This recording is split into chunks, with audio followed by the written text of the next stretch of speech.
सहना भवतु सहनौ भुनक्तु सह वीर्यङ्करवावहै तेजस्विनावधीतमस्तु मा विद्विषावहै। ॐ शान्ति शान्ति शान्तिः।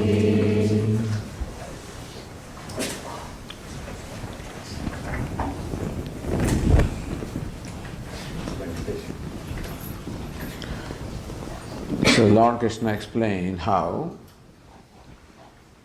Karma Yoga ultimately leads to knowledge. Thus, what is Karma Yoga? Performing our duties with the right attitudes. Where we substitute the wrong attitudes by the right attitudes. It brings about a transformation in our mind. We get what we call the purification of mind. Because of wrong attitudes, these impurities such as raga and dvesha, attachment, aversion have accumulated because of wrong attitudes. By right attitudes, we drive them away. So when this process goes on, where does it lead to? Lord Krishna says that ultimately this leads to the self-knowledge, abidance in knowledge. Shruti vipratipannate yada sthasyati nischala samadhau achala buddhi tada yogam avapsyasi. Means that when your mind will become free from all distractions, free from all restlessness, becomes single-pointed, becomes inward-looking, abiding in the self. Then you get the knowledge of the self, ultimately you will abide in the self. Meaning that you will gain abiding. What's abiding knowledge? So we'll see that now. Meaning that you will attain the goal of your life. You will become liberated. Moksha or liberation is the goal of life that Vedanta presents before us. So when Lord Krishna mentioned how one can attain the ultimate goal, Arjuna is very enthusiastic, very inquisitive, and he is very committed to really gain that goal of life. So he asks of Lord Krishna, what are the characteristics of what he calls his wise person? Siddha prajnastika bhasha samadhisthasya keshava. Arjuna uses the word sthita prajna. Sthita prajna. What's the meaning? Sthita prajna yasya saha. One is prajna. Prajna means wisdom. Sthita means abiding. One who has abiding wisdom. One who abides in this knowledge. Meaning, when the knowledge becomes spontaneous, what is meant by abiding is that it is no more a matter of thinking, it just becomes yourself, becomes spontaneous. So one possessing the abiding knowledge or spontaneous knowledge, what are his characteristics? How is it being described by the wise people? Siddha prajnasya ka bhasha. What is? How is it described? Sthitatihi kim prabhasheta. How does he talk? Kima asthita. How does he sit? Vrajeta kim. How does he walk? Very interesting question. How is he described? How does he talk? How does he sit? How does he walk? Arjuna is not asking which language he speaks. This is Sanskrit language. What language does he speak? This wise person. That's not the point. How does he sit? Not in what posture he sits. Is it in lotus posture? How does he sit? That's not the point. How does he walk? What's the gait of his walking? That's not the point. When Arjuna says, how does he talk? Means that how does he respond to various situations? We are all confronted by changing situations and we respond. You can say that's how we talk to them. So how do we talk to situations? How do we respond to the situations? Situations may be pleasant or painful, favorable or unfavorable. How does this person respond to that? Kimasita. How does he sit? Meaning that when he is not engaged in any activity, when he is by himself, how is he? Sitting is not in what posture. So where does he sit? And find, meaning where is he abiding? And how does he walk? Meaning that when he goes into different situations, when situations come to him, how does he respond? When he goes to a situation, how does he interact? And when he is not doing anything, neither responding nor himself going to situation, when he is by himself, then how is his state of mind? So these are very interesting questions Arjuna asks. Why does he ask? So that he can emulate what is spontaneous for the wise person. He becomes like a role model. So what is spontaneous for him? What is effortless for that person? I can cultivate by effort so that I can also one day become like him. Like in India, a typical young boy wants to become a great cricketer. He has Sachin Tendulkar as his goal. Sometimes when you go to these teenagers' rooms, the whole room is filled with huge posters of what they think is their ideal. Sometimes some athlete may be there, some actor may be there, some singer may be there.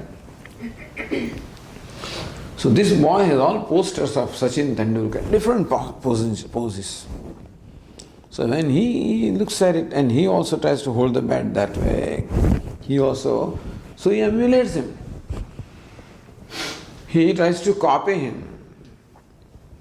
So that by long practice, someday he will become like him. Meaning that what for which you have to make effort in the beginning, ultimately it becomes effortless.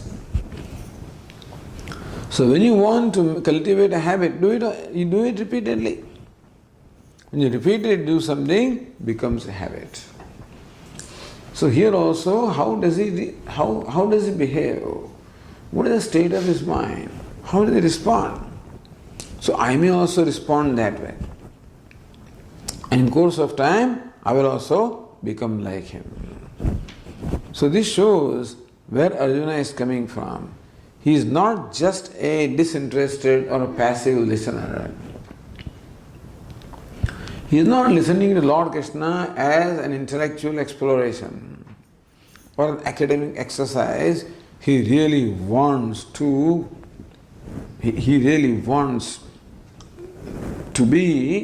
achieve what Lord Krishna has to tell him. Therefore, his question as to how is the wise person. So, in the second chapter, in the last 18 verses, Lord Krishna describes this wise person or Sthita Prajna. It's quite a famous section of the Gita. Mahatma Gandhi was very fond of this. So in his prayer meetings every evening, they would recite these verses. Well, in fact, there was one great scholar. There are many people with Mahatma Gandhi. One scholar was there, Kishorlal Mashruwala. He translated all the verses into Gujarati in verse form, verse to verse form. It's called Samashloki. So the shloka is translated as shloka, meaning that you can recite the same shloka in Gujarati with the same meaning. Because many people don't know Sanskrit. So even when they recite Sanskrit shlokas, if you do not understand what they are reciting, perhaps it may not be very helpful. So anyway, this is just for general information how these verses were every evening recited in the prayer meetings. So let us now look at this verse, number 55. Last but one page.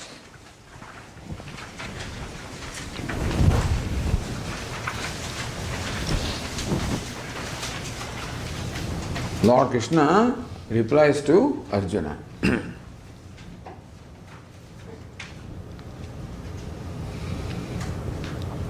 So those who cannot read the Devanagari, for them you have the English transliteration also. Shri Bhagavan Uvacha Prajahati Yada Kaman Sarvan Partha Manogatan Atmanyevatmana Tushtaha Sthita Prajnastadocyate.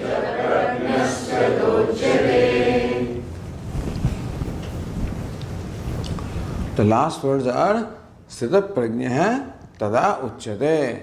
Tada. At that time, when this happens, Uchyate is called Sthita Prajna, a man or person of abiding wisdom. Prajna means wisdom. What's the wisdom? Wisdom is the knowledge of the true nature of the self. Wisdom is knowing things as they are. We are discussing how we are born with ignorance. Swamiji, when did ignorance start? No starting. Ignorance says no beginning.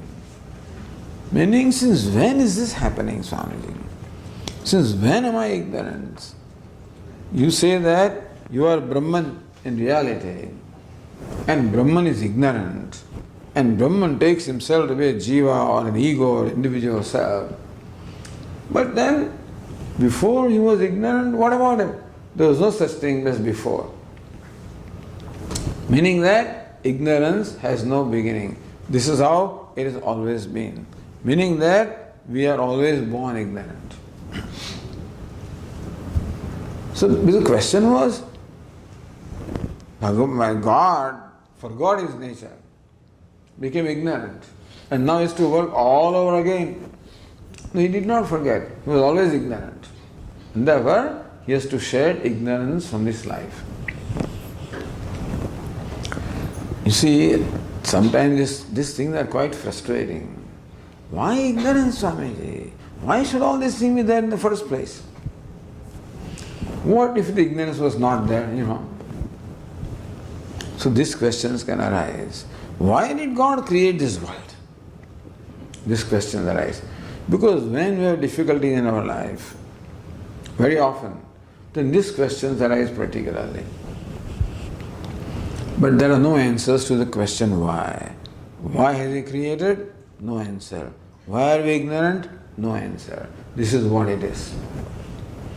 Meaning that Vedanta does not claim to answer the question why.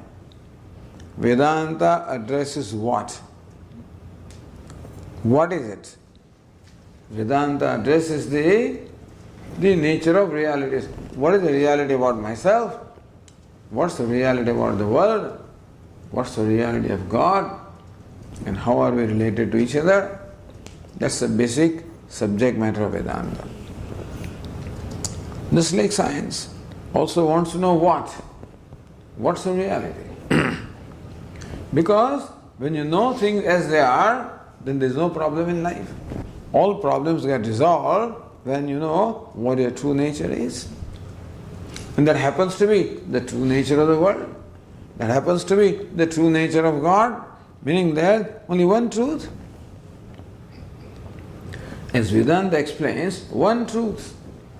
Call it God, call it self, call it consciousness, call it Brahman, call it Shiva, Krishna, whatever name you give.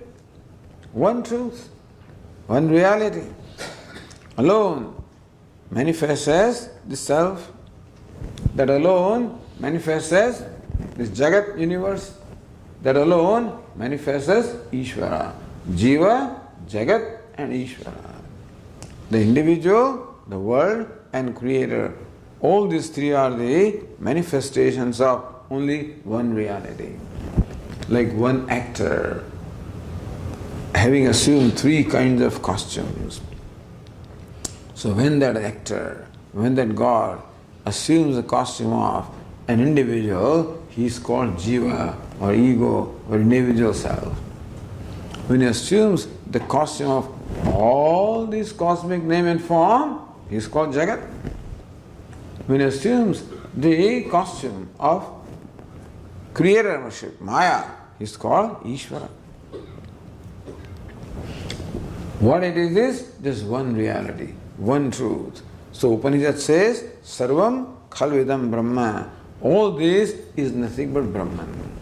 Or, in the words of Swamiji, what is God. What is God. What am is God. What is God. You, I, you, what is nothing but God. Ishvara, Brahman, limitless consciousness. This is called prajna or wisdom. So one who has this wisdom, how does the wisdom come? By shedding of the ignorance. See, Karma Yoga is the process of shedding of ignorance. Because ignorance manifests as the raga and dvesha, attachment and aversion. So when they go, ignorance is going. And therefore, the things become clearer and clearer to you. Ultimately, you gain that knowledge and abidance in the knowledge. So, this is called Sthita Prajna, a man or a person of abiding knowledge. What is his knowledge? I am Brahman, I am limitless. And what is Brahman? Vedanta does not say, I am Brahman and you are all stupid. It doesn't say that. I am Brahman. Sometimes I ask this question, Swami, you keep on saying, I am Brahman, I am Brahman, I am Brahman. Will it not make you egoistic? It will make him egoistic or not understood what Brahman is. Brahman is the self of all. What I am is what you are, is what everybody is, everything is. And therefore, for the wise person, there is no duality, meaning that there is no sense of separateness at all. He is identified with the self of all. So, when this knowledge comes, what's the knowledge? I am limitless. I am whole. I am complete, which is the reality about ourselves. So when that reality becomes clear to me, when it becomes my nature, becomes spontaneous, then first line says, Prajahati yada kaman sarvan partha manogatan. He partha, he Arjuna, sarvan manogatan kaman prajahati. All the desires in his mind, he gives up, all the desires leave him. Meaning that his mind becomes free from desires, free from wants, free from lack, free from needs, free from expectations, free from demands. This person becomes a non-demanding person. So, desires can be said, demands, a non-demanding person. He does not make any demand upon anybody. When does it happen?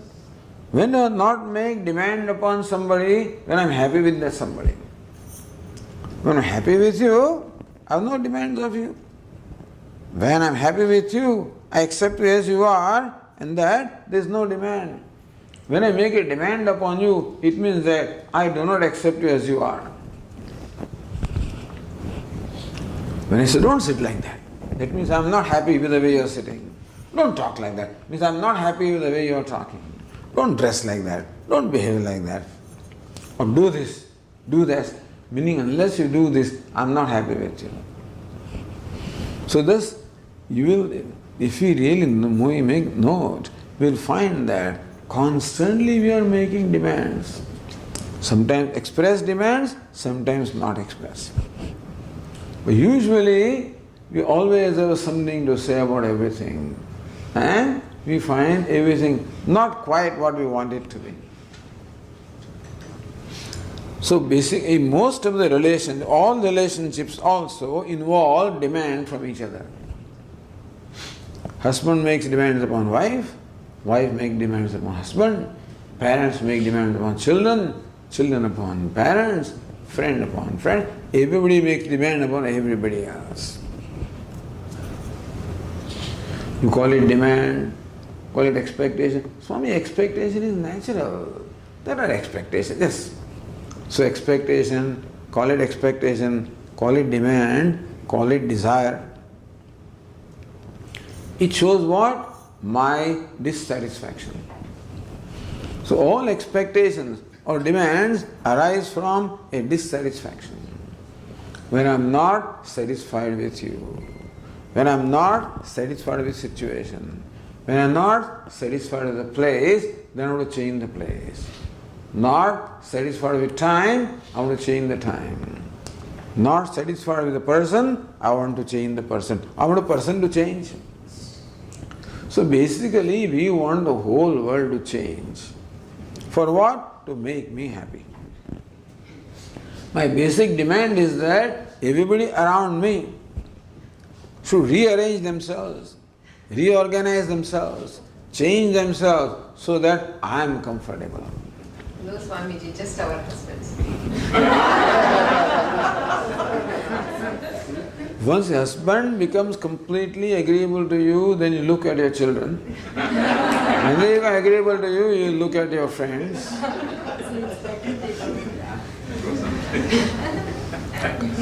You know why? Why is it so? Meaning that even when somebody wants to satisfy my expectation, they try. Those who love me try to but they can't. Because my expectations keep on changing. Today, Swamiji, I cook exactly what I like, but that was 6 months ago. So when, once a year I come, they cook the food that the Swami likes. By then the Swami's taste has changed. Oh, that was last year, not this year. Formally, every 6 months I used to announce, what is my diet now? So, there was a time I would just stop sugar. So this poor lady made food with no sugar, no sweets.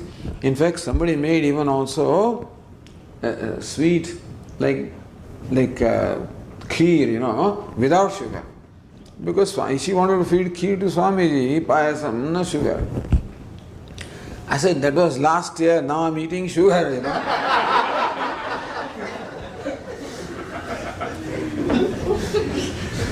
When she had made sugar, I did not eat, I don't take sugar. What I am saying is, our demands keep on changing. Why is it so? How is it that nobody can satisfy me? Even God cannot say. He is trying hard to satisfy my desire, but he cannot. So demand that I make on others, the expectation that I have of others, and that ruins all relationships, really. What comes in the way of every relationship is the expectations. Expectations are also okay. But I demand that they should meet with my expectation. And if you do not fulfill expectation, I get upset. I get angry. We'll talk about that. So, these expectations, where do they arise from?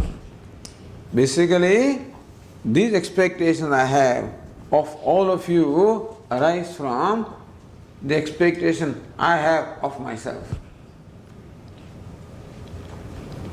That we as human beings, we are self-conscious beings. We are conscious of ourselves, and I have an expectation of myself. So that is where human beings are different from other creatures. A dog has no expectation from itself. Therefore, a dog is happy being a dog. A cat is happy being a cat. A donkey is happy being a donkey. So donkey doesn't look at, you would look at the horse, but would not compare itself with the horse. Would not feel that I'm inferior to the horse. Horse is lucky, he's superior. See how they treat him, how they treat me in India. Donkeys are treated, they have to bear all, they are the beast of burden, carry all the burden, and they also are beaten up. Poor donkey, it's okay. So, in short, everything in nature is happy being what it is. So all trees, all of them look happy. The nature, they're all happy, satisfied what they are. Only human being is dissatisfied with himself because he has an expectation of his own self. Therefore, human being suffers from a problem of self-dissatisfaction or self-non-acceptance. And therefore, in order to be happy with myself, since I cannot make myself happy, therefore I want you to make me happy.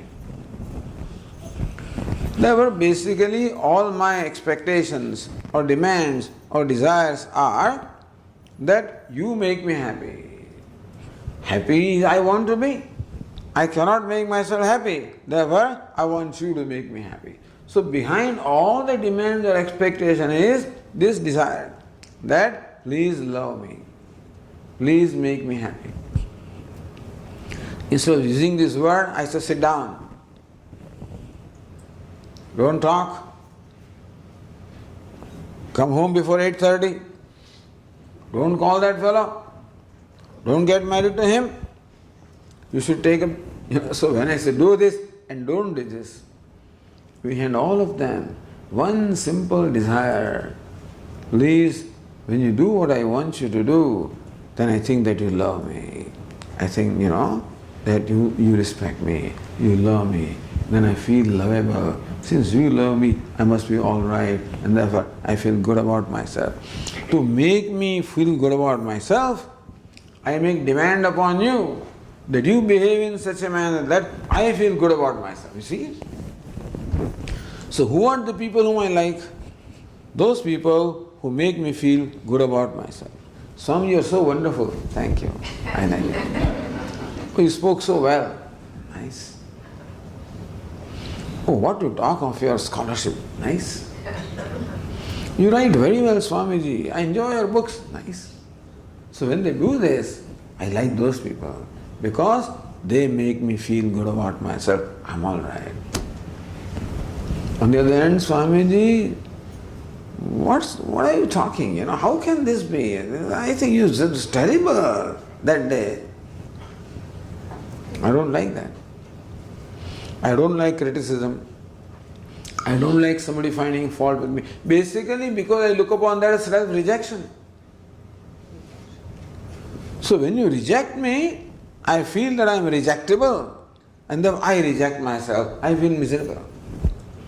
When you accept me, I feel I am acceptable, then I accept myself. I feel happy. Basically, what is my need? My need is for me to accept myself.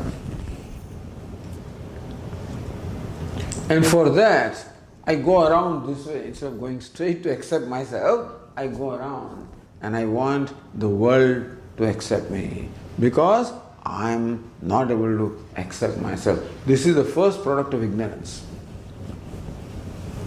Because of ignorance, I do not accept myself. I am not happy with myself. Self non-acceptance. Sometimes self-rejection. If you don't do something about it, self-condemnation. Self non-acceptance. If that builds up, self-rejection. If that builds up, self-condemnation. Understand that all sadness, all depression arises from this self non-acceptance.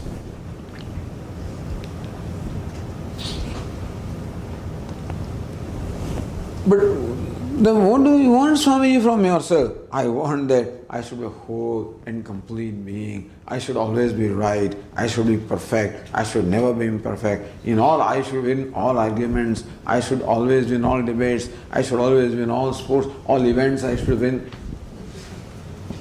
Meaning that I should always be successful. I cannot be all the time. So this is the demand I have of myself. Understand that I am a very demanding person. I am very strict with myself. All the time there is a self-critic inside. With all the time watching and criticizing any kind of limitation I find, any shortcoming I find about myself, I criticize myself. Self-criticizing. Every human being. When it goes beyond a certain point, it becomes sadness, and before that becomes depression. Therefore, living the life of right attitude is so important. Poor human being, you know what he does? Become free from sadness. I remember what I used to do. At 4:30, 4 o'clock in the evening, you get bored and you don't know what to do in your office. And I remember walking down to the basement and go to the vending machine and put a quarter and get a candy and you eat a candy. Nowadays, of course, you have many other things. You know, the cell phone is there and TV is there and all kinds of things are there. For what? I'm not happy with myself. Not comfortable with myself. So I should distract myself. But then nothing is capable of doing that. I have to discover satisfaction for my own self. That's why we had a whole program. What's the program? Called Karma Yoga, meaning the yoga of attitude, right attitudes. This morning question was, Swamiji, how do I know that I'm making progress?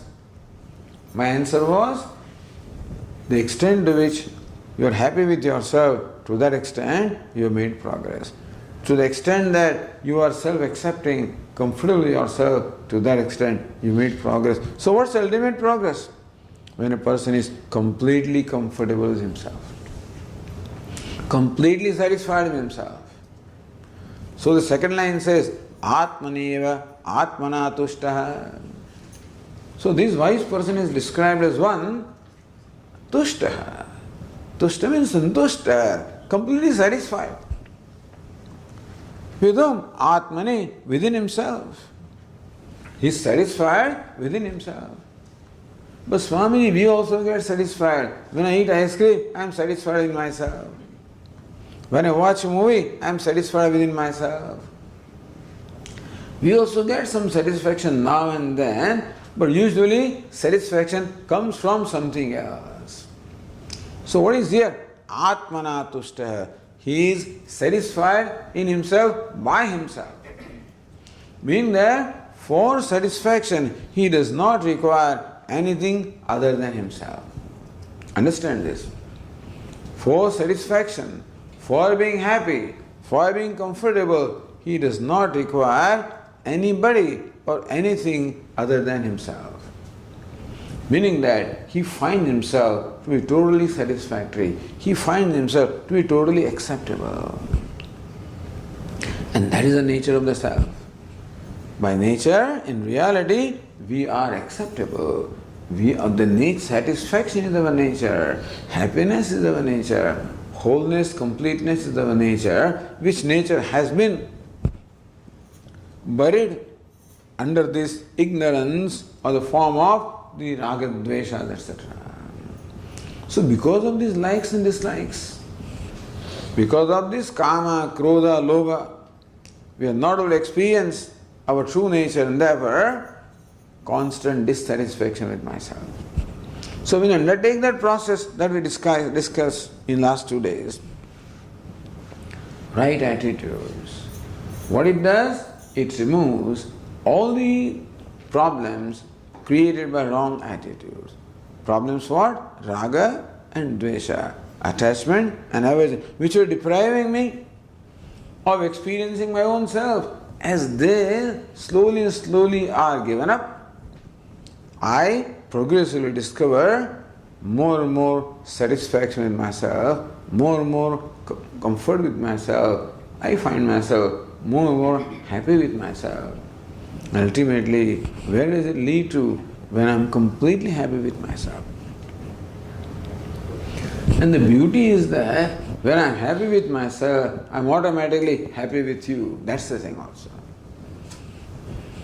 That's why he is a non-demanding person.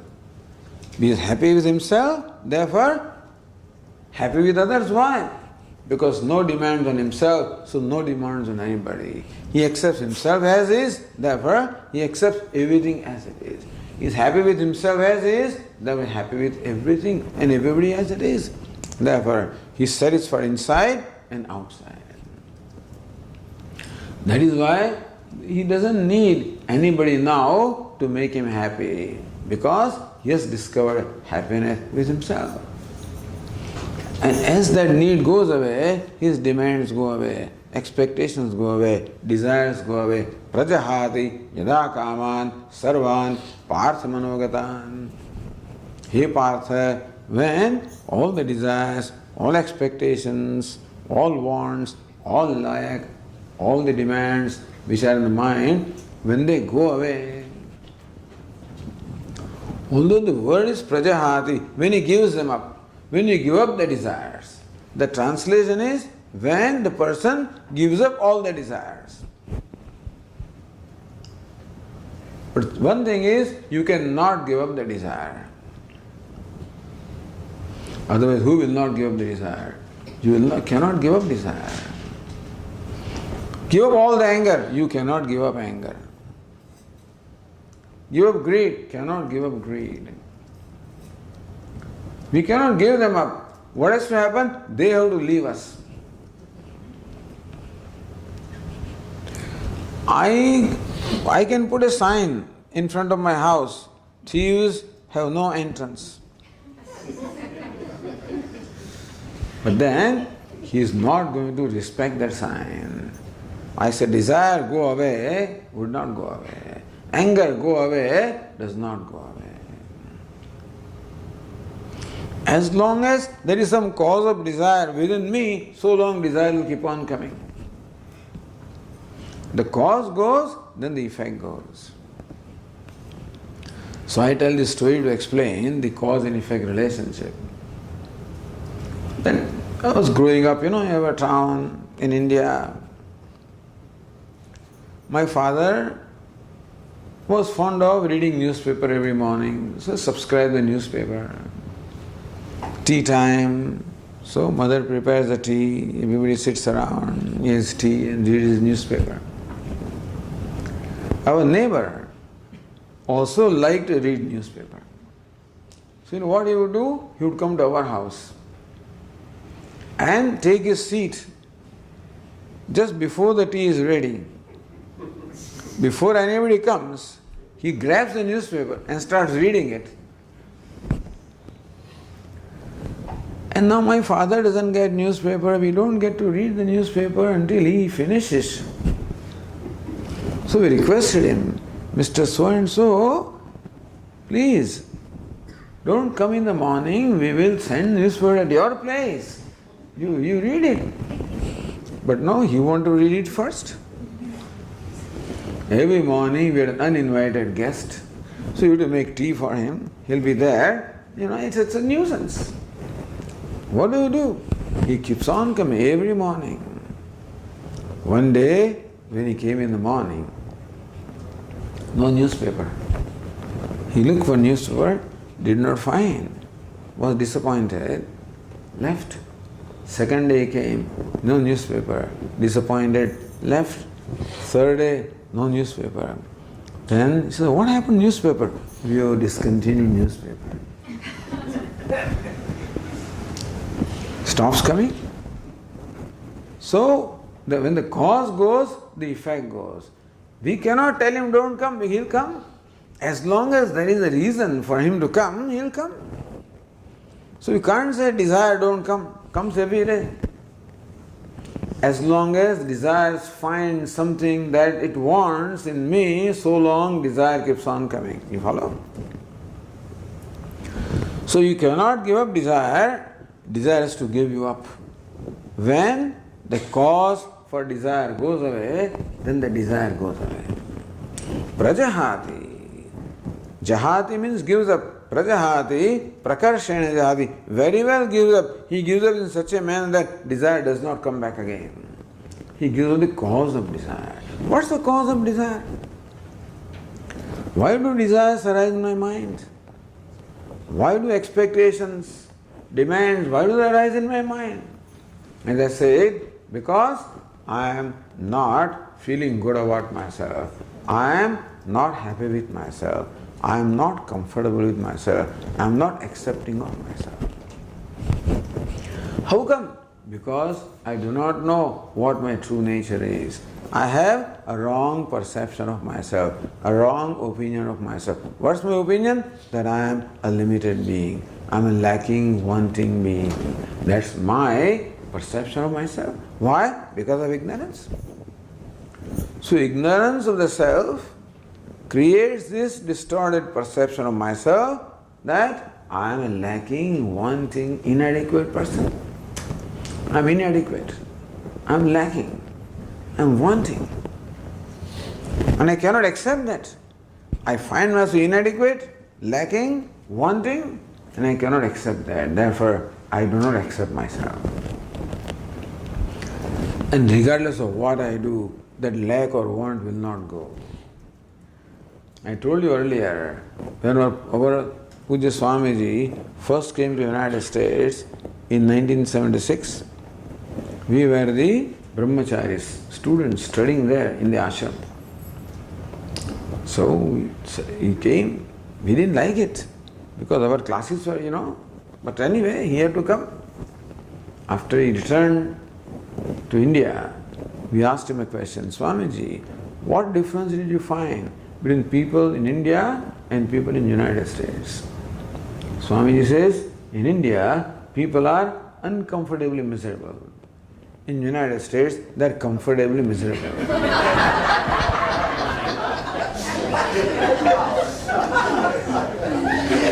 Because this comfort or discomfort, one can be poor and miserable or wealthy and miserable, unknown and miserable or well-known and miserable, regardless of what changes we bring around.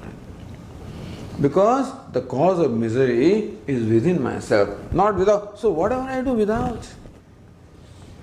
From 3-bedroom house, I can go to 6-bedroom house, from 1-car garage to 3-car garage. Then you do that, nothing wrong in it. It has all its usefulness. We require those things in life. They have a certain purpose to serve. So we require money, we require everything. It is within limits because there are needs. But if we expect that will remove my misery or unhappiness, that they cannot do. That I have to do. Undertake a program of self-growth. You can say Karma Yoga is the program of self-growth. The yoga of right attitudes based on the realities of life. So wise person, Atmaneva, Atmana Tushtaha, he is completely satisfied by himself, with himself. So that self-dissatisfaction is no more there. And why is the desire coming to me? Because of my self-dissatisfaction. Because of my self-non-acceptance. My self-discomfort, desires are coming to me. When that goes away, desires no reason to come. So prajahati yada kaman, all desires have gone away. Because he discovers himself to be completely happy with himself as himself. So what's the difference between this wise person and other people? The only difference is both are Brahman anyway. What's the difference? One has removed that veil of ignorance. Other one has not removed. So two things are told. Therefore, Swamiji, what is the measure that I am making progress? This is the measure. The extent to which I find myself happy with myself, and therefore the extent to which I am less and less dependent upon the world for my comfort and happiness. The dependence for the body that I need food will not go. I still need food and water and basic necessities of the body, which is a part of nature. But that is not our problem. That's not samsara. Samsara is the emotional needs, they are our problems. That is called samsara. I need you to pat on my back all the time. I need you to accept me, I need you to love me, you are not calling me these days, you don't write to me. Swamiji, my children don't write to me. Once they're grown up, they have their own life, family, they are very busy. They don't like me anymore, they don't love me. No, they don't love you, they don't have time. No, they don't love me, they don't write to me, they don't call me even. Just a need to be loved, to be accepted. Becoming free from, that is the emotional need. So what is freedom? Freedom is freedom from all emotional needs. Not bodily needs, they are nothing. As far as hunger is concerned and thirst, the world has enough. Nobody will really go hungry and thirsty because world is enough. Where is the problem? My emotional needs. Prajahati yada kaman. One is become free from all emotional needs because he is totally emotionally content, satisfied, happy with himself. And therefore happy with everything as it is. Real happy person. You can call him a successful person in the true sense. The Bhagavad Gita describes success this way, that success is an internal phenomenon, a subjective phenomenon, not an objective phenomenon. The world measures success based on what you have. Vedanta says success is based on not what you have, what you are. And therefore, regardless of what you have, unless you bring about the inner transformation, the true success will not come. And if the inner transformation is there, it doesn't matter what you have. Meaning that a person can be happy under any circumstances if he is happy with himself. In prison also they can be happy. It's not the prison one has to be happy. Our Swami used to tell us this. In 1967 or something like that time, in India, there was a movement against cow slaughter. The Shankaracharya of Puri led, that movement against cow slaughter, and they were holding demonstrations in Delhi. And for demonstrations, they invited all these sadhus, from Rishikesh and Haridwar. Lots of them, hundreds are there. They were invited. They all came, demonstrate. Police would arrest them, release them after 4 or 5 days. So, they all came back. After 1 or 2 months again, they were invited, hey, we have to have another session of demonstration. So again they were called back. So some of them came to us, Swamiji. He said, Swami, you also come with us. For what? For this demonstration. Why? You know something? The police will arrest you. So he said, put you in prison. Right? You know something, Swamiji? Here, when in Rishikesh, we have to go for bhiksha. In prison, bhiksha comes to you.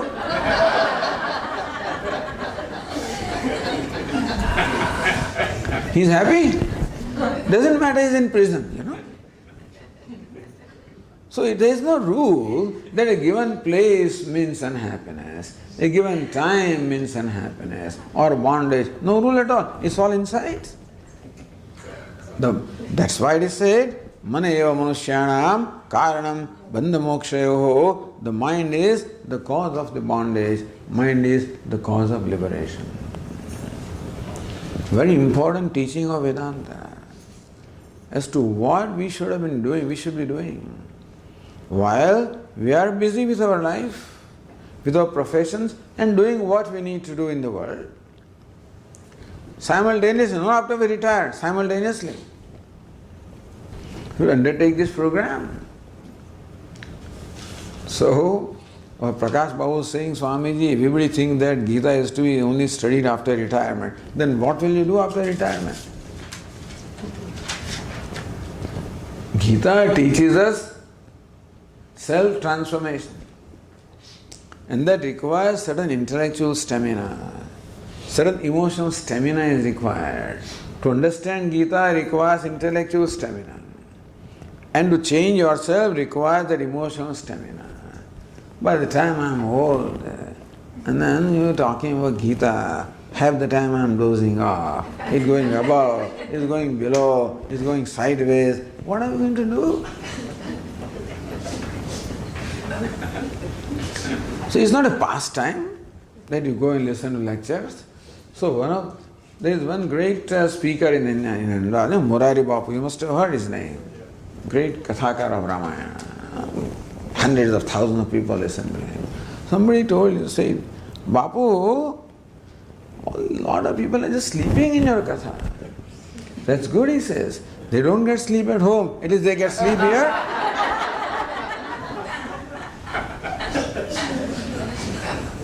So you go to Katha for that reason also, that's okay.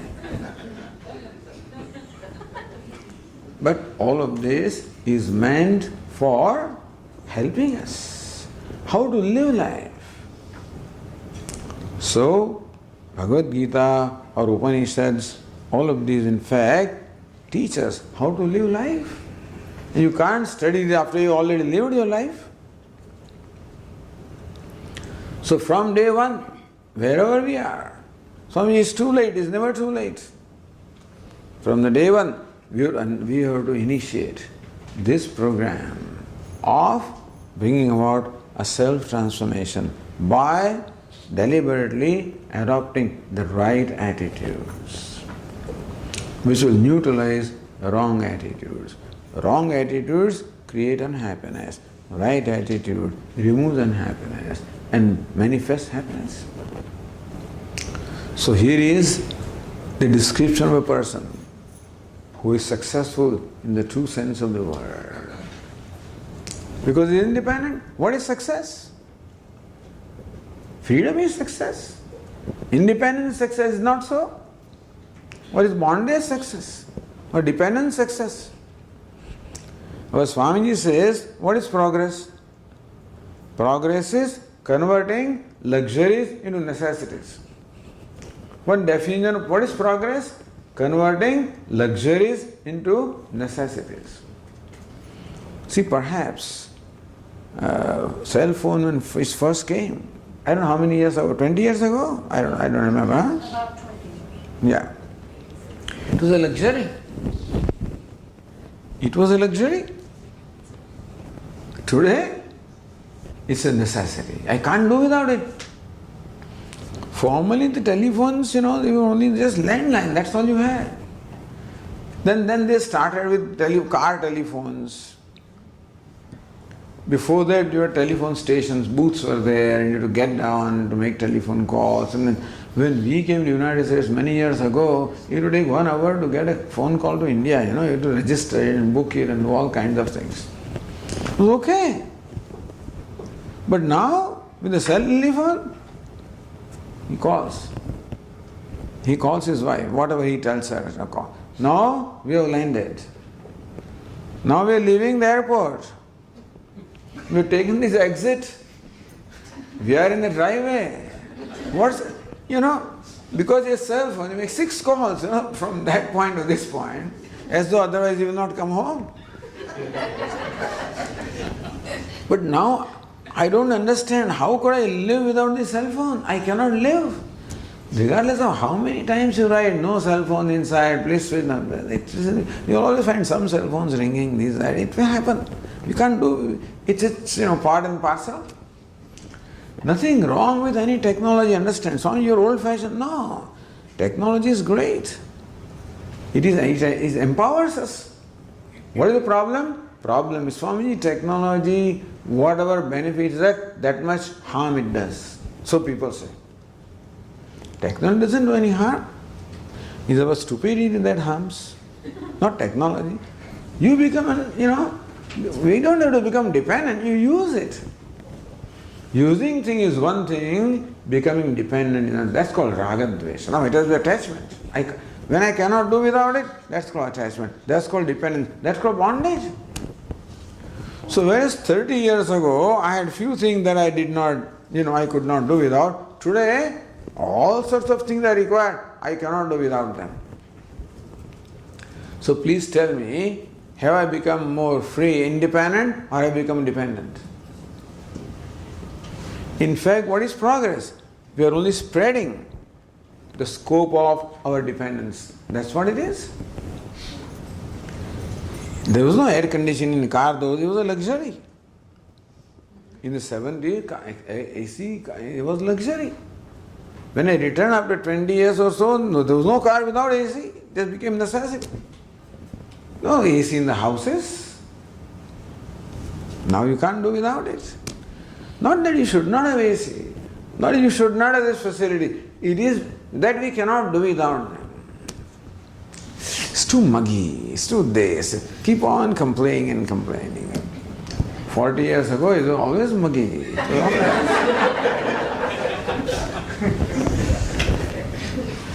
We become more and more delicate, less and less tolerant.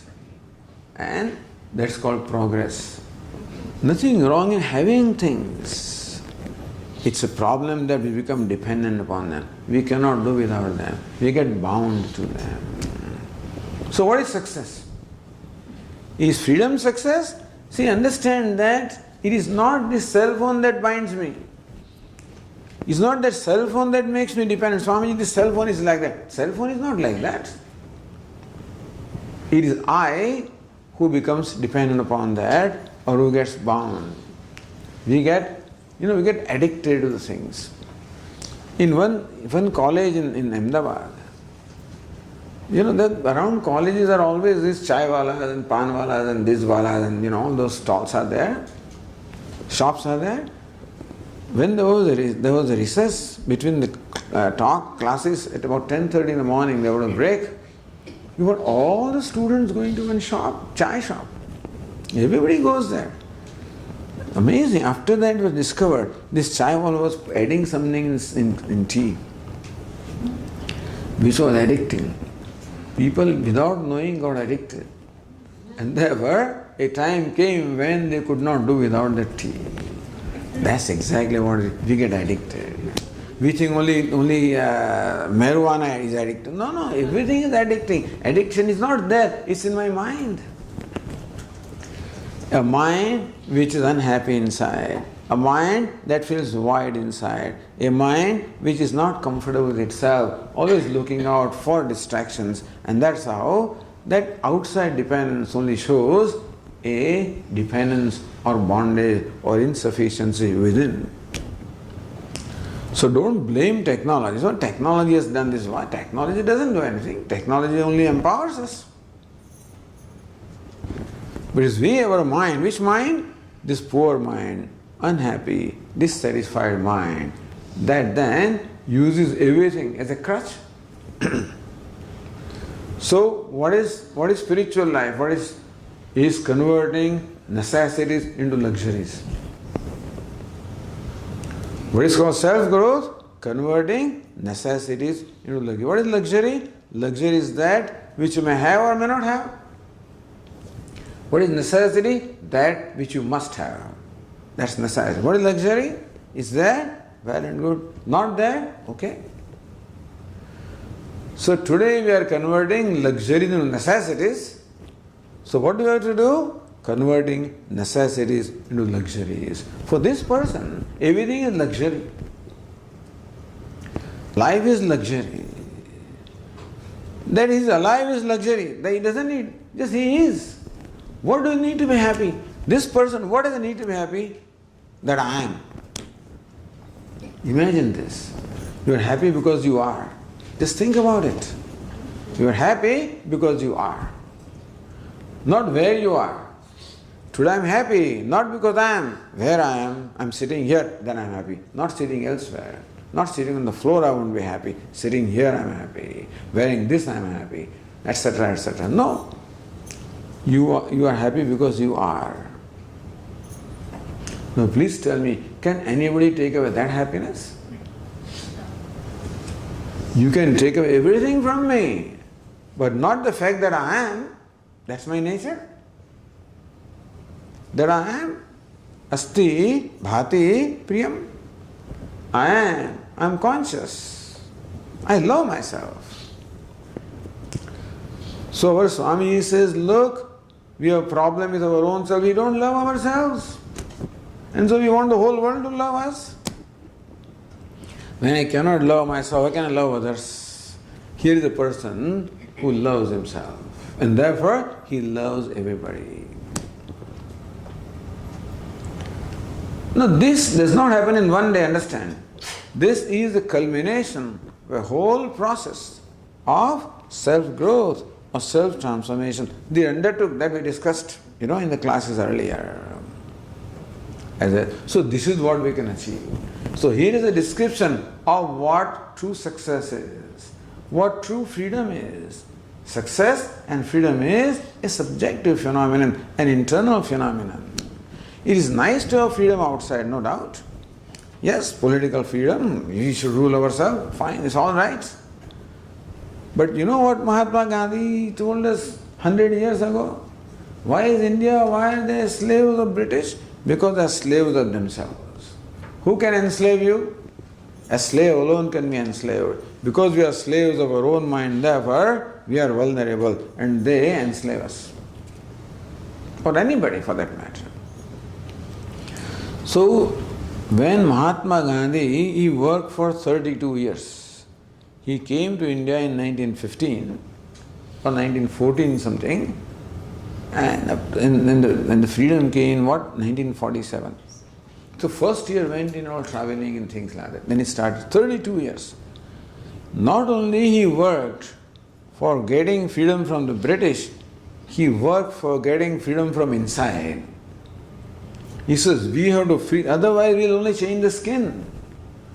We'll only change from one ruler to the other ruler. If we remain what we are, all will happen to India is just change rulers. From white skin to brown skin.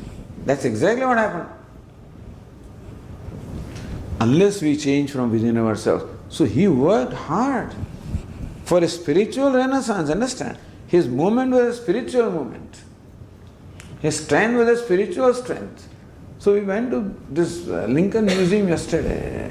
Where did his strength come from? From his spiritual strength. What enabled him to withstand all kinds of odds and, it's amazing how that person was just hated, criticized all around. How many disappointments and how could he stand against them? Same thing about Mahatma Gandhi, how many disappointments? What strength? The strength has to come from within ourselves. So that's the strength that one gains by what we call that inner change or transformation. He is the strongest person because he is totally independent, totally free. Prajahati yada kaman sarvan parthamanogadan. He partha, because of an inner growth. What's the growth? Because of removing this veil of likes and dislikes. They are the most gross expression of ignorance. First likes and dislikes goes, then the sense of ownership goes, then sense of ego goes, then I realize that I am Brahman, and you abide in that knowledge. We assume that process has taken place. But understand that process can take place provided this process, as we said yesterday, that we understand all right, that yes, limitless is my nature, but then it should be translated into my emotional faculty, where this whole emotional personality has to change. Our Swami calls it emotional maturity. That's another expression. Emotional maturity. What is emotional maturity? When I become free from all my impulses. So Lord Krishna also gives us some insight into how these impulses arise. So let us read the next two verses.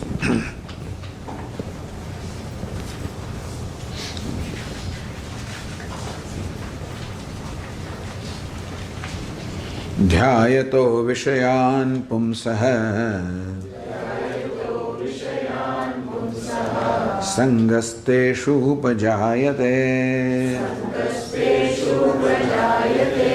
संगात् संजायते कामः कामात् क्रोधो विजायते. There's a handout for everybody. Did anybody see that? Get some handouts. Yeah, I know. He will give. Doesn't matter. He is bringing them. He is bringing them.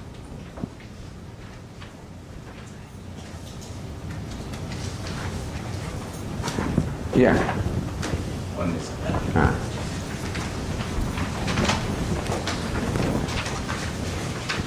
So verse 62 and 63. Second last page.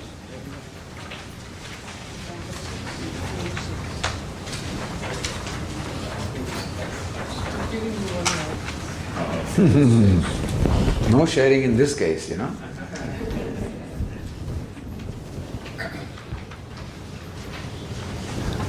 Okay, so we read again.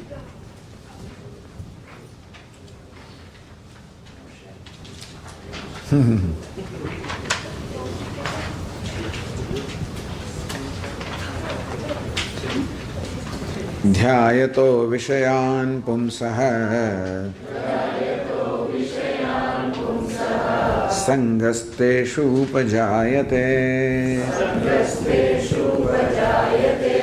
संगात् संजायते कामः कामात् क्रोधो विजायते क्रोधात् भवति सम्मोहः सम्मोहात् स्मृतिविभ्रमः स्मृतिभ्रंशात् बुद्धिनाशः बुद्धिनाशात् प्रणश्यते.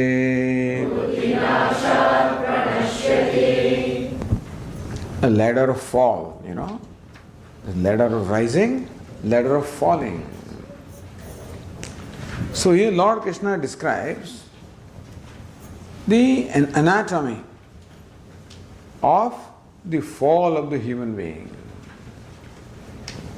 So when there are the raga dveshas or attachments, aversions in our mind, and we are born with that. We are born with the attachment and aversion. You know what it means? It means that I generally brand things. Desirable, undesirable. Likeable, I said you, our mind first brands things and then interacts with that. So mind thus has come with its habit of looking at things either as source of happiness or source of unhappiness. Source of happiness, I like, attachment. What I look upon is my personal look. I look upon this as a source of happiness or comfort or security. And since happiness, comfort and security is important to me, therefore this person becomes important. This thing becomes important. And when one person can create happiness for me, whoever comes in the way, whoever threatens my security, happiness, comfort, becomes an object of dislike, becomes an object of aversion. So generally our mind brands source of happiness, unhappiness, desirable, undesirable, likable, dislikable, favorable, unfavorable. So meaning that our mind is born with a tendency of branding things attachment and aversion. So with that mind, when I think about the things, Lord Krishna says, Dhyayato Vishayan Pumsa, with my mind who has the potential of attachment and aversion or likes and dislikes, when I think of something, then that thing triggers my likes, dislikes. You see, what the world does is, Swamiji, we think that the world makes me angry. Swamiji, this is my wife is like that. She makes me angry. My husband is like that. This fellow is like that. You know something? She will keep on pushing me and push me until I get angry. They provoke me. She or he, whatever. So, the thing is, the world provokes us. World makes us angry, isn't it? But no, the potential of anger is right there. The button is right there. What the wife or husband does is, they pushes the appropriate button, then anger comes out. Anger cannot come out if it is not inside there, understand? So, this person comes to Swamiji, says, Swamiji, I have given up anger. Because in all talks, how anger is our enemy, etc. We keep saying, I have given up anger. So Swamiji started teasing him. I don't think that anger has you have given up anger. I think that a situation not arisen. Somebody has not provoked you. In 4 months I have not got an angry Swamiji. In 4 months maybe you did not come across somebody who provoked you. No. I have given up anger.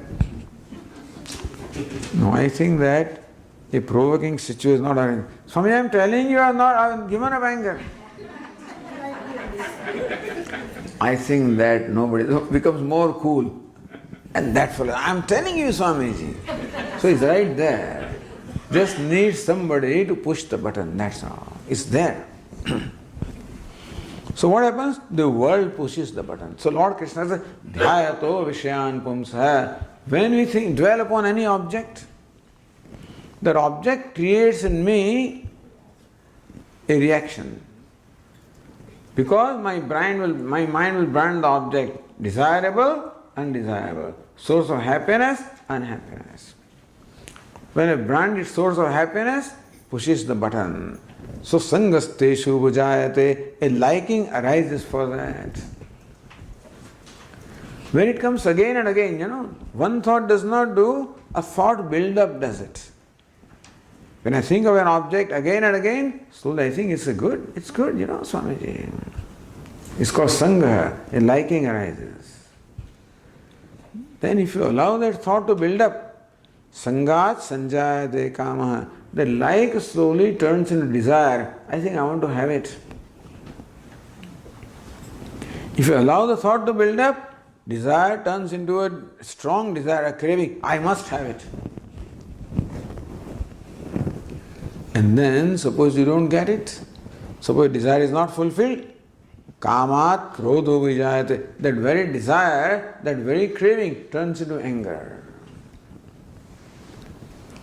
So anger is the reason. We try to give up anger. Anger cannot be given up because it's like that guest who comes uninvited. Anger is an uninvited intruder.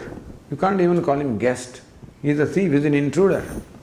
Because when he comes, then he upsets everything in my mind. Because somebody invites the anger. I don't invite. What invites? My desire invites the anger. That kamat krodho vijayate. Anger is result of kama, desire or expectation or demand. So we get angry. When do we get angry? When our demand is not satisfied. I want you to do that, you don't do that. That's enough to make me angry. Even a child can make me angry. This 4-year-old child is watching TV. We are in the same room. I said, Beta, will you please switch off that TV? So this 4-year-old fellow looks at me and says, do I have to? And now he just, what do you mean? So even that child can make me upset. when it does not fulfill my expectation. Anybody can upset me when they do not fulfill my expectation. Understand that anger invariably is the result of an unfulfilled expectation. There cannot be anger without expectation, without demand, without desire, without expectation. The only way to become free from anger is to become free from expectation. Is it possible to have that in a parenting context? In parenting context, To not have expectations? you see, when I say expectation, expectation with a personal agenda. If expectation from, say, children for their agenda, the parents have expectation of children for the well-being of children, then you don't have a personal agenda. That's okay. But sometimes they're all mixed up, Our expectation of children may not be purely for children's well-being also. I want my child to become a physician, a doctor. So then I say, my son is a doctor. So then I derive some kind of satisfaction, pride, and therefore I want him. He said, I want to be a teacher. Nah, I don't like, I want to become a musician. Let's forget it. Your son is a teacher? Your son is a musician? What will they tell me? What will they think of me? Become a doctor? So when I have an expectation of my children, we have to examine whether our expectations are purely for their well-being or some personal agenda also is involved. By expect, I mean personal agenda. It's always there. But we try to make it as free from personal agenda as possible. If a fellow who is unsatisfied inside will have personal agenda in everything. But if you have an expectation for the well-being of the other person, is acceptable. With one condition, that be ready that your expectation may not be fulfilled. Have expectation, even for your own agenda, with the preparedness that your expectation may not be fulfilled. Give them that much freedom. So you have the freedom to expectation, give them the freedom that they may not fulfill your expectation. Then at least you will not be disappointed, you will not be angry. For our own health, we should be ready for our expectation not being fulfilled. Yes, I think in our day-to-day life, expectation, Swami, expectation natural. You want your spouse to come in time, you want that we should all eat together, you want, yes, I understand. For certain structure we require in the family, and we require that people have to fulfill those expectations, yes. But at the same time, inside, not outside, don't declare it. That expect but you need not fulfill it. Don't declare it inside. Be ready. That's called asangata. That's called detachment. That you are quite comfortable whether your expectation is fulfilled or not. That is called detachment. So have detachment from within, but don't declare it. It says, this businessman is detached. Profit comes, well and good. Does not come well and good because he has learned Gita. Keep that in your mind. Don't tell that to your employees that I don't expect that you should make profit. No. Detachment always is within, not to be declared. And so, have as much. What is detachment? Not indifference. I don't care. That's not detachment. It's not lack of love, not lack of care. It is lack of a demand that you should fulfill my demand. So when we are ready for a situation that my demand is not, I am comfortable whether my demand is fulfilled or not fulfilled. That is called detachment. That requires a lot of self-growth. This person is completely, he makes no demand. But all anger is a product of demand. What demand? For my self-agenda, personal agenda. Meaning we make demands upon others for our agenda, that they should fulfill my agenda. and they fail to fulfill, I get frustrated. I get angry. Really, I'm angry at you, but before that, I'm angry at myself. My anger at you is a result of my frustration with myself. You know, when I make a demand upon you, one should do this, I expect that that is my way of controlling you. I want to control the world. I want the world to only conduct themselves as I want them. And when they refuse to oblige me, meaning that they do not fulfill my expectation, I become frustrated that I could not control him. I could not have my way. I am no good. So ultimately, it is frustration with me that creates an anger at this fellow, because he created that frustration. We don't know even this mechanism. We don't even know what makes us angry. But since we are talking about anger, it is important to understand anger at somebody else is a result of anger at myself. Why am I angry at myself? Because I failed to fulfill my own expectation of myself. What is my expectation? I should be in control. I should be right. They should all listen to me.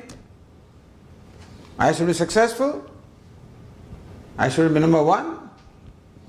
When I am not, then whoever I think is responsible, this fellow, I was number two. He in the last moment he passed me and he was got. So I get angry. Basically, I'm angry at myself that I could not do what I wanted to do. I'm no good. I'm incapable, inadequate. The inadequacy becomes very strong. Stronger the sense of inadequacy, stronger is the frustration, stronger is the anger. So therefore, let us understand that anger is the result of unfulfilled expectation. Therefore, number one, we try to give up expectation as much as possible by accepting the world as it is. Yesterday I was most amazed at that Lincoln Museum, where Lincoln was an attorney in his previous, before he was a politician. And his partner was saying that this Lincoln, his sons would come to his office and just disrupt him. Those two children were like, they were absolutely rowdy and disruptive. He says they will come, they'll throw papers here and there, they'll throw them away, burn them, do anything. And this fellow is just lying down on the couch, reading his papers, unconcerned about what his children were doing. No, this is giving freedom, no expectation at all. We don't expect that from ourselves, But this was an extreme of giving freedom to the world to be what it is. More freedom we give to the world to be what it is, less expectation we have. More expectation means we don't give them freedom to be what they are or what they want to be. World wants to be what it is. I want the world to be what I want. Now this is where the conflict is. So what is expectation? I want the world to fulfill my agenda. World has its own agenda. Everybody has his own agenda.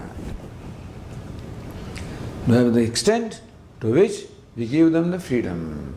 To that extent, meaning to extent that we accept them as they are. Rowdy, that's what they are. Doing this, that's what they are. Behaving like this, that's what they are. Didn't pass the exam, that's what it is. Didn't get admission, that's what it is. That is how the world is. That is how things are. And you cannot demand that you control everything and you change everything. This is what it is.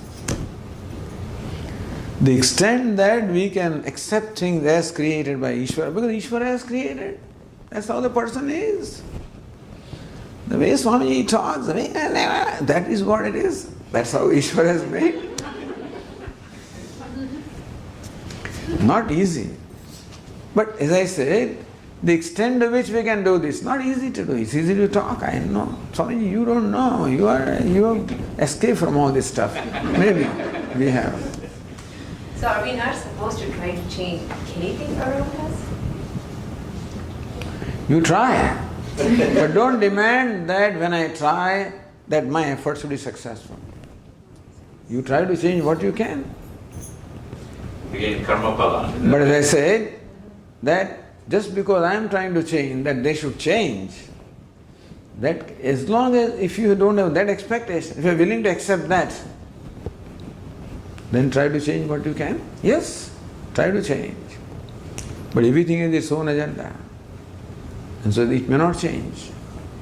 Rain is rain, it is its own agenda. Shine is shine, its own agenda. Everything has its own agenda. We can, to the extent we can adjust to the agenda of the world, to that extent, better. We cannot do that, all right, start the air conditioner, switch on the fan, switch on the heater, have an umbrella, okay. That's all changing. Umbrella, because I don't want the rain to wet me up. I switch on the fan, it is too stuffy.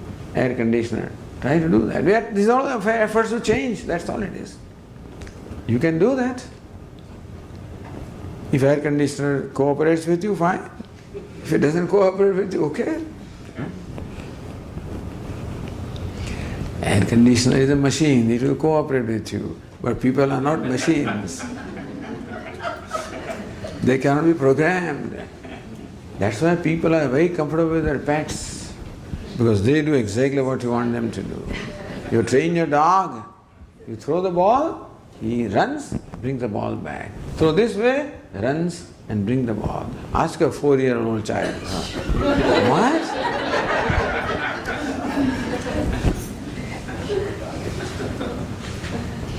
That is why people tell their children to go and keep the pets home, So we are more comfortable with pets because they are always agreeable to us. They do what we want them to do. Before that, of course, you send them to obedience school. So these dogs, have to be obedient. The dogs are, when they are, the street dogs are not like that. A dog is a dog. We send to obedience school. He becomes obedient. So they are called domesticated animals. Animals themselves are not like that. We domesticate them. We manipulate them, maneuver them, change them, etc. So every animal is wild when it's born. Horses are all wild. You have to train them. We call it training, meaning that they do what we want them to do. The dogs we want, Anyway, the thing is that, so kamat krodho vijayate, anger is always the outcome of a frustrated demand or expectation. Now, you see, why this process described? If you are alert, watch your mind and watch how thoughts are building up. Desire is arising, liking is arising. Stop it there. You don't stop. So this is what the marketing people know all this psychology very well. What they call medicine avenue. That's all the marketing people. That used to be in those days, I don't know what it is now. But medicine avenue is well known for marketing firm. They know. Therefore, when they give a commercial, comes again. Thought builds up. You see the car. These days, in India also, when all these motorbikes and second, the young man watches once, twice, 3 times. Dhyayato Vishya. The thought builds up. Again. Sangasteshu bhujayate. I like it. Sangat sanjayate kama. It's nice to have. I want it. Dad, may I have it? I'm sorry, my son. Anger. Krodhat bhavati sammo. So kamat, unfulfilled desire creates anger. And when you get angry, you just krodhat bhavati sammo. You become intoxicated. This anger, when it builds up, person loses all sense, becomes intoxicated. Sammohat smriti vibhramaha. Become intoxicated, you lose all sense of proportion, all your culture, all your training. And you can behave not even as a human being, you can behave like an animal when overcome with this impulse of anger. Smriti Brahmsha. Smriti means what? All our education, culture. Normally we are all very educated, cultured, civilized people. Get angry, all civilization is gone. No difference between this fellow and a dog or whatever, he barks just like that. So sammohat smriti vibhrama. If we do not stop this build-up, this is all build-up. Lord Krishna here says that anger doesn't come by one thought. Even desire doesn't come by one thought. It's a build-up of thought. So Ravana knew this. So the golden deer, Sita is sitting there with Rama. Golden deer comes and goes and comes and goes. Comes in the sight of Sita once, twice, three times. Oh, golden deer. Good, beautiful, nice, like it. Want to have it? I must have it. Rama is obliged to go, chase that deer. Imagine. The desire becomes so strong that even Rama had no choice. And Lakshmana tried to reason with her. Go. Krodhat bhavati sammoha. And then Sita, in Valmiki Ramayana, the kind of words that Sita uses before Lakshmana, you wonder, what these words coming from Sita? Smriti Brahmsha. All the culture seems to be gone. Buddhinashat, pranashyati. Ravana is ready to kidnap you. Destroyed. Ravana stands for all those hydra-headed, ten-headed, all the sense objects of different kinds. They kidnap. So in these verses, Lord Krishna describes, how the thought build-up comes. So we have the freedom at any time. If you understand this mechanism or anatomy, and if you are watchful of our mind, okay, liking is coming, stop it. Desire has come, stop it. Desire becomes stronger, stop it. Anger is arising, stop it. Building up, once it builds up, it's out of our control. Then it does what it does. But in order that that does not happen, if we are watchful, but therefore we undertook that process. By demands, anger comes. By fulfilling demands, anger goes. So reverse process. We make demands, we have expectations, then all these problems arise. Therefore, what is the attitude now? Fulfill other people's expectations. That's called contribution. What is consumption? You fulfill my demands. What is contribution? I fulfill your demand. Just reverse the process. So then what happens? The last verse tells us.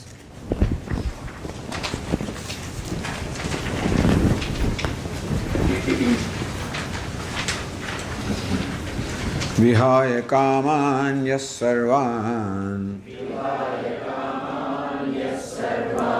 Umams charate nispruha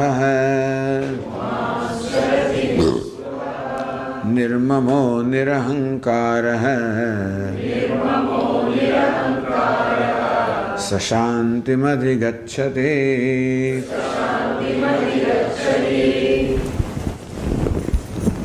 Again the description of same wise person, that when he is by himself, this is when he is with the world. How does he walk? Meaning that when he is with the world, how does he walk? How does he conduct himself? Vihaya kaman yas sarvan pumams charati. Charati. What is charati? Charati means he moves about. He wanders. See, wandering is one thing, a journey is one thing, wandering is a different thing. Journey is when there is a specific destination and you have a specific way of going. What is wandering? No destination. Just go where your mind takes. Wandering shows freedom. Journey is not freedom. You only should take this path because there is an agenda of fulfilling a destination. When destination is fulfilled, then what do? So you have a Padayatra. You walk where? To Badrinath. Up to that, you are a traveler. You are a pilgrim. When you reach Badrinath, then you go about here and there. How does it? That's called wandering. When your journey is over, then you have the freedom to go about. So this wise person is charati. He's just going about, moves about, meaning that he's happy where he is. Why is he happy? Vihaya kaman, all desires have gone away, all expectations have gone away, all demands have gone away, nispruha, all longing has gone away. Nirmamo, nirahankara, no mamakara, no sense of ownership. Ahankara, no pride or arrogance. Sashantim adhigacchati, he enjoys the real peace. So all those factors which disturb peace is is the nature of our mind. If we do not disturb our mind, it will be at peace. Like water in a pool. If left undisturbed, that the water would be, quiet. Throw pebbles. That's when all those the wavelets will come. So mind also left undisturbed will be at peace. But desire, anger, we keep on throwing not only pebbles, stones we throw in our mind, and there's all these reactions come. This is mine problem. This mind is a problem. Sense of ownership is a problem. Ahankara, aham such and such is a problem. With this knowledge, all these things go away. That's called progress. The extent to which I become free from the sense of ownership. The extent to which I become free from pride. Extent to which I become free from longing. Extent to which I become free from demands. All of these are nothing but indications of my dependence, my bondage, my unhappiness. My unhappiness alone becomes desires, demands, longing, ownership, etc. So as this person is free from all of them. Charati. Therefore, he just moves about in his life. Nispruha, no longing, no desire, no expectation, no demand. In short, you can say a wise person is a totally non-demanding person. Therefore, what is the sign of progress? The extent to which we become non-demanding. What does it mean? The extent to which we are happy with the way things are. Means the extent to which we are happy with the way we are. So when we are happy with the way we are, we will be happy with the way things are. To that extent we become non-demanding. So since he is happy totally with himself, he is happy with everything else, therefore he has no demands, no need to change. He is free from need to change. He doesn't need to change himself, he doesn't need to change anybody. I'm not saying you do that. So we have to change our children, do that, that's okay. We have to change Swami this, we have to change. Yes, fine, go ahead and change. But a time can come when even the need of change goes away. Doesn't mean your need. You can respond to somebody's need, okay. So you feel that that person will be better off when changed, okay, that is all right. But in short, demand means that a wise person is free from all personal agenda. No personal agenda. His demands also are not for personal agenda. It's for the agenda of the world. He is totally dedicated. Now, Swamiji, who makes him work? Ishvara makes him work. He doesn't need to do anything, and still he is doing a lot of things. Because he has become an instrument in the hands of Ishvara. So, he is the right instrument. Ishvara functions through him because he also has to get things done. So these are the fellows who are his instruments, through whom he gets things done. We are also his instrument, but we put some monkey wrench, in his scheme by our own agendas. Our own agenda becomes a monkey wrench in fulfilling agenda of Ishvara. He has no agenda. They were totally a fit instrument in the hands of Ishvara. So he functions through him. He is so, that's what Lord Krishna says, Nimitta matram bhavasavvesachin. Here Arjuna, become nimitta, become an instrument in my hand. So this is briefly the teaching of the second chapter of the Bhagavad Gita. Okay. Om Purnamadah Purnamidam Purnat Purnamudachyate Purnasya Purnamadaya Purnameva Vasishyate Om Shanti Shanti Shanti Hari Om Shri Gurubhyo Namaha Hari Om